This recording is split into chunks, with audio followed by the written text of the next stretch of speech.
ओमकारेश्वर तीर्थ नगरी। ओमकारेश्वर की ओमकार पर्वत पर विशाल बाल स्वरूप 108 फीट ऊंची शंकराचार्य जी की मूर्ति स्थल पर एकात्म दर्शन कार्यक्रम का हुआ समापन। 500 शंकर दूत को दीक्षांत समारोह के माध्यम से दी गई दीक्षा। मुख्यमंत्री डॉक्टर मोहन यादव ने कहा कि एकात्म दर्शन के आधार पर भारत सीना तानकर पूरे संसार के सामने खड़ा है। एकात्म चिंतन के माध्यम से मानव जीवन में बदलाव लाकर सबका साथ सबका विकास किया जाएगा। मध्य प्रदेश के कैबिनेट मंत्री विजय शाह ने कहा कि हरसूद में भी हर ग्राम पंचायत क्षेत्र में एक ब्राह्मण बालक को बनाया जाएगा शंकर दूत। एक बार नहीं दो बार सत्ता के उदाहरण हम सबको स्मरण लेना चाहिए।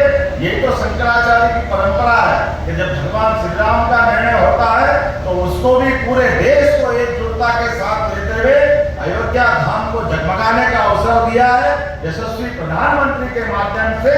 अन्यथा सुप्रीम कोर्ट ने तो पहले भी निर्णय किया और ऐसे निर्णय 3 तलाक के मामले में भी हुआ।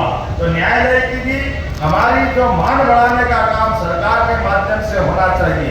सच्चे अर्थों में यही तो आदेश की छोटा सा संकेत है कि हम जब अपनी बातों को लेके चलते तो आज के इस युग में वर्तमान के संविधान के साथ जुड़ करके न्यायपालिका, कार्यपालिका और विधायिका के साथ साथ व्यवस्थाओं के आधार पर प्रशासन के तंत्र में हमारी वो ताकत परमात्मा दे जो भगवान शंकर ने कल्पना की थी। मैं आज के इस अवसर पर नर्मदा के तट पर आपके आशीर्वाद से सरकार के माध्यम से ऐसे कई कामों को हम चलाने का प्रयास कर रहे हैं। जब हमने अपनी धार्मिक नगरियों से शराबबंदी करते हुए शराब की जो कुपरंपरा है उससे मुक्ति का भी संकल्प हमने लिया। हमने कहा है कि हमारे यहाँ दारू की दुकानें बंद और दूध की दुकान खुलना चाहिए। इसलिए गौशालाओं के लिए, गोपालन के लिए सरकार के माध्यम से कामधेनु योजना के आधार पर हमारा दूध उत्पादन देश के अंदर अभी भारत के 3रे नंबर पे 9% हम अपनी दूध उत्पादन क्षमता से काम कर रहे हैं। हमने संकल्प किया इसको 20% तक ले जाएंगे। हमारी आपके आशीर्वाद से परमात्मा करेगा वो संकल्प भी पूरा होगा। और जैसी चर्चा यहाँ हुई ये गांव-गांव, शहर-शहर में हो, इसलिए पूरे प्रदेश के अंदर सभी नगरीय निकाय में गीता भवन की स्थापना भी हमारी सरकार के द्वारा किया जा रहा है कि हमारे यहाँ हमारे अपने ऐसे सभी प्रकल्पों के बलबूते पर सरकार का निर्वाचन तो 5 साल के लिए होता है। सरकार जनता की मनोभावना के आधार पर होती है, लेकिन सच्चे अर्थों में सरकार की प्रतिछाया उसकी अपनी सांस्कृतिक धारा से बनती है।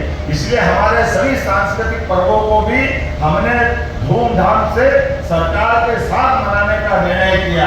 तो महाराज जी गीता जयंती जी हम धूमधाम से मना रहे हैं। मैं उम्मीद करता हूँ गीता जयंती का आशीर्वाद आपका मिलेगा। गीता जयंती हमारे पूरे प्रदेश के अंदर 1 दिसंबर को आने वाली है, धूमधाम से मनाएंगे। लेकिन गीता जयंती भी मनेगी तो गोवर्धन पूजा भी मनेगी, होली भी मनेगी, दिवाली भी मनेगी। सरकार समाज के साथ खड़ी है तो त्योहार भी सरकार के साथ समाज में बनने वाली सभी प्रथाओं को धूमधाम से मनाने का आपका आशीर्वाद हमको मिलेगा। पुनः मैं आपका वंदन करता हूँ, अभिनंदन करता हूँ। और आज का ये शंकराचार्य जयंती का अद्भुत हमारे लिए त्योहार मनाने का एक तरह से आनंद मिला। परमात्मा की कृपा से बार बार इसी प्रकार का आनंद यहाँ और यहाँ से लगाकर देश और दुनिया में फैलता रहे, इसी कामना के साथ मैं पुनः आपको प्रणाम करता हूँ। और हमारे अपनी माँ नर्मदा का आशीर्वाद, माँ शीतला का, सभी माताओं का आशीर्वाद हमारे साथ निश्चित रूप से बना है और आपका आशीर्वाद प्रत्यक्ष हमको मिलता रहे। मेरी अपनी ओर से पुनः आप सबका हृदय से अभिनंदन। ओम नमः शिवाय। भगवान शंकराचार्य जी के नाम पर एकात्म धाम के इस स्थान पर परम पूज्य अवधेशानंद जी महाराज साहब, जूना पीठाधीश्वर और संत वृंद के साथ हमने सुबह से आज बिल्कुल एक अलग प्रकार के आध्यात्मिक लेकिन भगवान शंकराचार्य जी के विविध पक्षों को लेकर विस्तार से ये आयोजन हुआ है। हम सब जानते हैं एकात्म धाम ये हमारे उस अद्वैत के सिद्धांत का ही एक तरह से प्रतिरूप है जिस आधार पर हम अपनी उस सनातन संस्कृति की ध्वजा लेकर के संसार के सामने भारत सीना तान के खड़ा है। हम इसके सारे प्रकल्पों को लेकर के गंभीर हैं। एक एक करके वो सारे प्रकल्प समाज के सामने आएंगे और आध्यात्मिक चेतना से मानव जीवन में बदलाव ला करके सरकार सबके साथ, सब माननीय यशस्वी प्रधानमंत्री का सबका साथ, सबका विकास, सबका विश्वास, सबके प्रयास के संकल्प पे आगे बढ़ेगी। मेरी अपनी ओर सबको बधाई। देखिए, आचार्य शंकर को शब्दों में समेट करके उनके बारे में कुछ कहना सूर्य को दीपक दिखाने के समान है।